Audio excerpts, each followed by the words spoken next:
ये संसार के दुख आने से आदमी जरा से कष्ट में अपने शरीर को मार देता है। इतना कीमती शरीर जो भगवान ने उसको हरि भजन के लिए दिया कि संसार के काम के लिए दिया। मुख्य तो भजन के लिए ही है ना, संसार के काम तो संग संग चलते हैं। पर हम संसार में जरा सी कोई भी जीवन में विपत्ति आती है तो लोग जाके फंदा पे लटक जाते हैं, ट्रेन के सामने कूद जाते हैं, जहर खा लेंगे, मर जाएंगे। अरे भैया, ये कोई समझदारी है कि जीवन में कष्ट आया और तुमने अपने शरीर को ही मार दिया, देह को ही बलि चढ़ा दिया, वो भी इतनी कीमती देह जिसके लिए देवता तरसते हैं कि हमको जन्म मिल जाए, हमको मिला है तो हम उसको देखो कैसे व्यर्थ कर रहे हैं। बढ़िया भोजन बनाओ, रोटी बनाओ, सब्जी बनाओ, दाल बनाओ, गर्मा गर्म सब भोजन बन जाए और जाके फिर उसको डस्टबिन कचड़े के डब्बे में फेंकाओ। ये कोई समझदारी हुई? इतना मनुष्य शरीर इतना कीमती, इसको जाकर के मार देना ये मूर्खता है, सबसे बड़ा अपराध है। भगवान कहते जो आत्महत्यारा होता मैं उसको कभी क्षमा नहीं करता।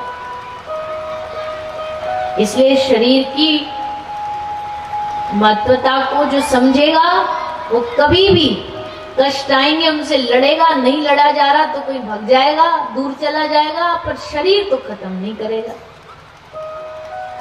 पर आत्मदेव ब्राह्मण आज दुखी हो गए, उनको समझ नहीं आया क्या किया करूं। पर भैया प्राण भी इतनी आसानी से थोड़ी निकलते हैं। इसको आदमी को पता हो कि हमको मरना है, पर फिर भी कई बार सोचेगा, कांपेगा, डरेगा। आत्मदेव ब्राह्मण नदी के में डूब के मरने के लिए गए थे, तो नदी किनारे बैठे बैठे थोड़े विचार भी कर रहे, करें ना करें, क्या करें। तो उसी समय भगवान की कृपा हुई कि एक संत इनके पास आ गए। पर जैसा हमने कहा, संतों के पास सब समस्या का समाधान होता है। संत ने पूछा, क्या बात है, कैसे है ब्राह्मण देवता, कैसे पहचान लिया ब्राह्मण है? बोले माथे पे तिलक लगा था, जनेऊ पहन रखा था, शिखा चोटी रखी थी, तो देख के ही समझ गए कि कोई ब्राह्मण ही है। तो वहां जाकर के संत ने पूछा, हे ब्राह्मण देवता, इतने उदास, इतने परेशान, इतने दुखी काहे को हो? क्या समस्या है तुम्हारी? बोले महाराज बड़ी विकट समस्या है, बड़ी भारी समस्या है। क्या? बालक नहीं है घर में, बेटा नहीं है घर में। आप तो जानते हैं बेटा नहीं होगा तो मुक्ति कैसे होगी, पिंडदान कौन करेगा, उद्धार कैसे होगा? तो सुन के संत हंसने लगे। संत ने हंस के कहा कि भैया तू बड़ा सीधा इंसान है, या ये कह लूं बड़ा अज्ञान है। अज्ञानता में जी रहा है तू। और जितने भी लोग यहाँ बैठे वो भी अगर ये सोच रहे हो ना कि हमारा उद्धार, हमारा बेटा बाद में जाके चावल, आटा, आलू, सब्जी वो दान कराएगा और उससे हमारा उद्धार हो जाएगा, मुक्ति हो जाएगी, वो सब भी अज्ञानता में जी रहे। दुनिया में कोई किसी को मुक्त नहीं करा सकता। खुद के अपने कर्म अच्छे करो, जीवन में भजन बढ़िया करो, किसी का कष्ट, किसी का दुख मत दो, तो जीवन में उद्धार होगा। जरा सा राशन देने से कहीं कोई मुक्ति नहीं हो जाती। क्या वो प्रथा गलत है? बोले नहीं, गलत नहीं है, हमारा कोई अधिकार नहीं। हम छोटे मोटे लोग क्या बोल सकते हैं? हमारी पुरानी और शास्त्रीय परंपरा है। ये तो कोई वैसी भी नहीं कि भाई किसी ने बोला शास्त्रीय परंपरा है, वो निभानी है सबको। हम ये नहीं करें नहीं निभानी, पिंडदान नहीं करना, ये नहीं करे, करना है, पर उसी के भरोसे जीना कि भाई मृत्यु के बाद इसी से उद्धार होगा। नहीं, जीवन में तुमने काम ही सबरे बेकार करें तो कौन सा पुत्र तुम्हारा कल्याण करवा देगा, कौन मुक्ति दिलवा देगा तुमको? इसलिए पहले कर्म अच्छे करो, मुक्ति का रास्ता खुद जीते जी अपना बना करके जाओ, कोई तुम्हें मुक्त नहीं करा सकता।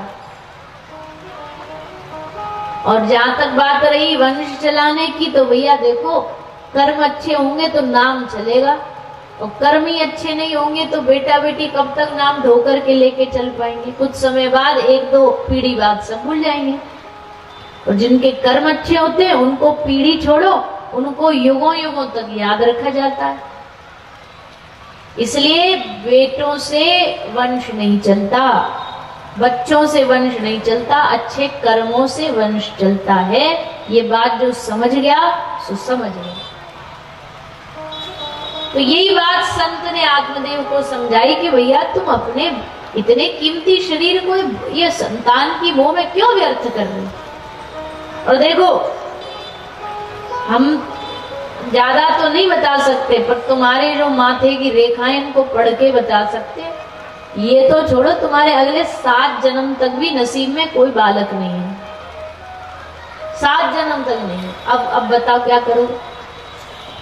आत्मदेव ब्राह्मण बोले हम मर जाएंगे, हम आप ही के सामने नदी में कूद करके अभी प्राण त्याग रहे हैं। 7 जन्म छोड़ो, इसी जन्म में ही हमें नहीं मिला बालक तो हम मर रहे हैं। संत ने देखा हमारी आंखों के सामने मरेगा, हमको बड़ा दुख लगेगा कि भैया हम रोक ना पाए, बचा ना पाए। चलो कोई नहीं, भगवत कृपा से कुछ इसका उद्धार हो जाए, कल्याण हो जाए। जब नहीं माना आत्मदेव तो संत ने एक फल उसके हाथ में देकर के कहा कि तू इस फल को अपनी पत्नी को पवा देना, खिला देना।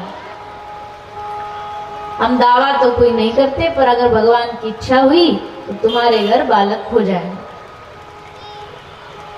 संत की फल लेके आत्मदेव बड़ा खुश हुआ कि भैया हमको फल प्राप्त हो गया, अब तो बड़ी मौज आएगी, बालक होगा। घर आ गए। पर देखो कहते हैं ना, जो किस्मत में ना लिखा हो आदमी उसको मोड़ तोड़ करके अगर जबरदस्ती किस्मत में फिट करना चाहेगा तो फिर उसका परिणाम हमेशा दुख भरा होता है। महात्मा जी ने कह दिया संतान नहीं, बोला हमको चाहिए। महात्मा ने फल दिया तो देखो कैसी संतान हुई। क्या हुआ, फल दिया था तो पत्नी को कि तू खा लेना, पर वो थी थोड़ा टेढ़ी बुद्धि वाली, मोटी बुद्धि की, तर्क वितर्क करने वाली।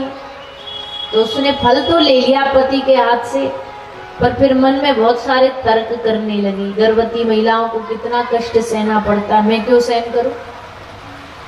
भैया नाम चलेगा आत्मदेव का, पिता के नाम से वंश चलता, मैं बेकार में क्यों 9 महीना अपना शरीर खराब करूं, मैं क्यों इतना कष्ट सहन करूं।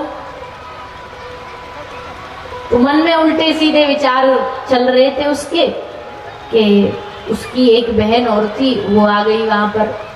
दोनों ने बैठ के चर्चा करी, ऐसी ऐसी बात है, पतिदेव तो फल थमा गए, क्या करूं, तू तो जानती है बड़ा कष्ट होता। बहन ने कहा हाँ, हम इस पीड़ा से गुजरी हूं मैं कई बार, इसलिए मुझे पता है बालक होने से कितना कष्ट होता है, इसलिए तू ये फल को मत खा।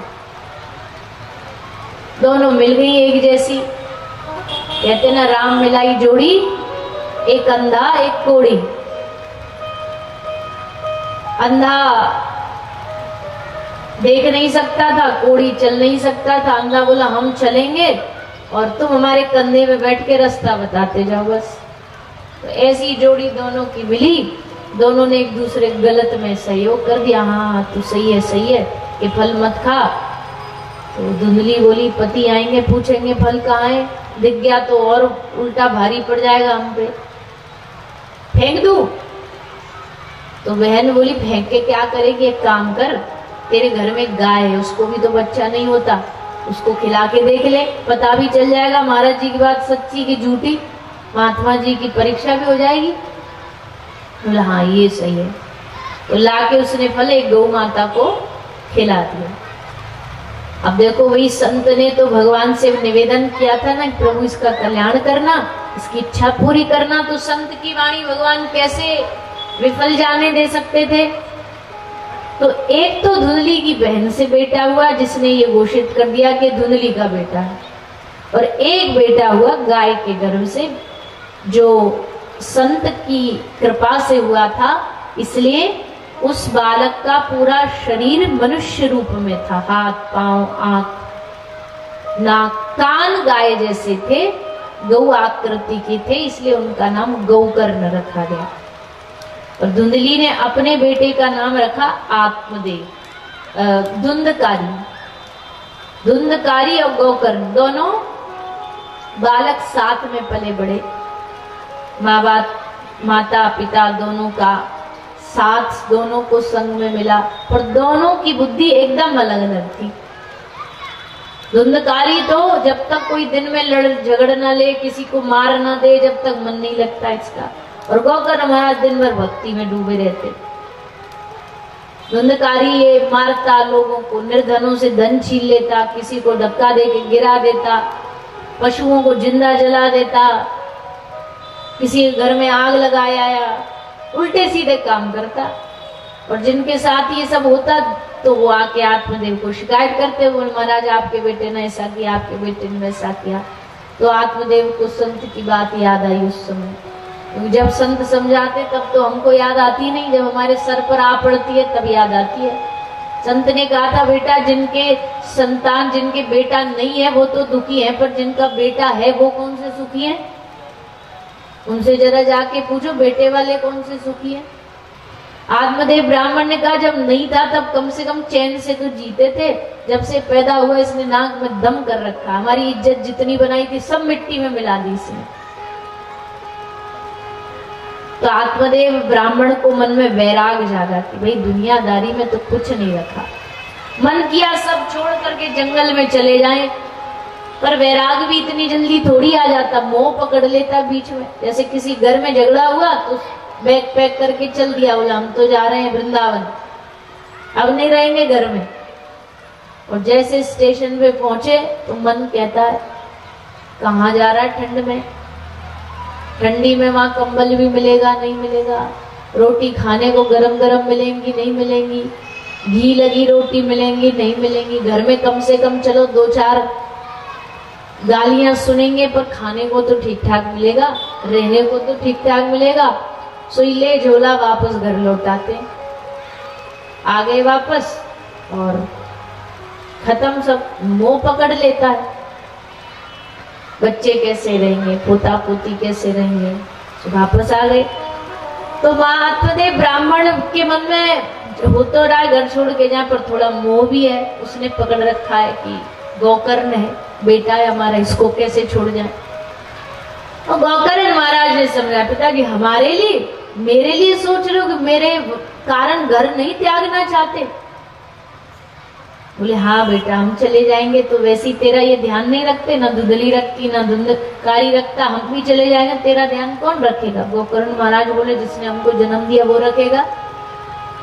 जिस परमात्मा ने हमको दुनिया में भेजा, जिसने 9 महीना गर्भ में हमारा ध्यान रखा, वो अब भी रखेगा। आपके रखने न रखने से क्या थोड़ी हम नष्ट हो जाएंगे, मर जाएंगे? ये जो मैं है कि मेरे चलाने से तुम्हारा जीवन चल रहा है, मेरे होने से हो रहा, ये हटा दो मन से। दुनिया में जो अनाथ भी पैदा होते हैं ना, उनकी भी ठाकुर जी रक्षा करते हैं। जिन पशुओं के माँ बाप का नहीं पता होता, घर परिवार का, खानदान का नहीं पता होता, ठाकुर जी उनकी भी रक्षा करते हैं। भगवान सबकी रक्षा करते हैं। तो ये बेकार की बातें मन में मत लाओ। देहेस्ति मांस रुद्रे, ये मैं का जो देह से आपका रिश्ता जुड़ा है ना, ये देह मांस रुधिर मज्जर इस सब से बना हुआ ये देह, से मोह ममता हटाओ, भजन करने जंगल में जाओ। जब बेटे के मुख से वैराग पूर्ण वचन सुने, कटु वचन सुने, दिल में लगा तो आत्मदेव घर छोड़ के वन में चल पड़े। वन में गए तो वहां क्या देखा? बोले यहाँ तो अब मोह ममता तो सब त्यागनी पड़ेगी और बस हरि का भजन। क्योंकि जंगल, पहले के साधु जंगल में जाते थे, पहले जब किसी को वैराग होता तो जंगल में भजन करने जाते। जंगल में इसलिए भी जाया जाता था क्योंकि भाई वहां कोई सुविधा नहीं होती थी। वहां आदमी फिर पूरा जीवन आराम से बैठ करके असुविधा पूर्ण जीवन जीता और भजन करता, क्योंकि ज्यादा सुविधा भी भजन के लिए बाधा है। पर आजकल तो वो जंगल बचे ही नहीं। हिमालय की गुफा में चले जा तो वहां भी 5 स्टार होटल है।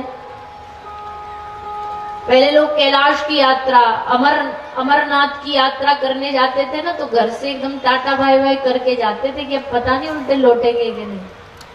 आदमी का जब 60, 70, 80 वर्ष का हो जाता ना कि अब हमारे सब काम खत्म, तब वो निकलते थे। अब मानसरोवर कैलाश यात्रा करके आते और घर वालों से कह के कि अब वापसी भी ना आए, ये हो सकता है क्योंकि अब हमारे सब काम हो गए। क्योंकि असुविधा इतनी थी, खतरा इतना था, रोड नहीं, पहुंचने के लिए साधन नहीं, खाने को रोटी नहीं। पर आज देखो कहीं जाना है हेलीकॉप्टर से पहुंच जाओ, गाड़ियों से पहुंच जाओ, वहां पहुंचो तो गर्मी है तो ठंडी है तो गर्म पानी मिल जाएगा, हीटर मिल जाएगा, गर्मी है तो एसी मिल जाएगा, सब सुविधा सब जगह है। इसका मतलब यही है कि जहाँ रहो, अपने घर में रहो, परिवार में भी रह रहे हो, वहीं रह करके अपने मन को थोड़ा सबसे अलग करके वहीं भजन करो। यही जंगल है, यही वैराग है कलयुग का। तो बाकी तो कोई बड़ा ही भक्ति में डूबा और संसार में एक तृण मात्र भी कोई मन नहीं बचा तो जाओ फिर कहीं जा करके भजन करो। अन्यथा तो आम जनमानस के लिए तो यही आदेश है कि जहां भी रहो वहीं रह करके भगवान की भक्ति करो और भगवान को प्राप्त करो।